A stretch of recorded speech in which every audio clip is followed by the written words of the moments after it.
Magkano na nga ba yung nagastos ko po dito sa 8 set ng mga RTL chickens natin mga kaisan. Pero bago po ang lahat mga kaisan ay ipapakita ko po sa inyo kung ano po yung kasama or inclusive doon po sa isang set ng RTL chickens.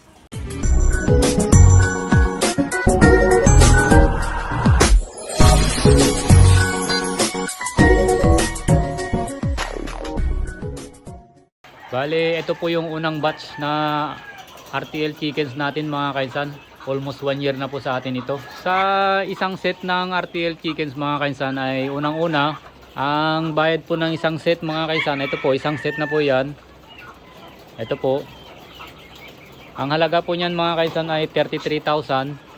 At meron po siyang kasamang 48 heads. 48 heads na RTL chickens mga kaisan. Ang edad po yan pagka dineliver po sa inyo ay meron 16 to 17 weeks na po. So mag-aantay na lang po tayo ng 3 to 4 weeks bago po sila mangitlog. At kasama nito mga kaisan yung water tank gallon, itong mga nipple drinker mga kaisan, ito po kasama na po lahat yan. Itong mga battery cages nya, kasama na po lahat ito. At itong mga feeder mga kaisan, kasama na po lahat yan at free po yung pag-assemble nila mga kainsan. Kung napapansin nyo mga kainsan, yung etong unang batch ay magkaiba po yung setup. Hindi po katulad nitong pangalawang batch natin.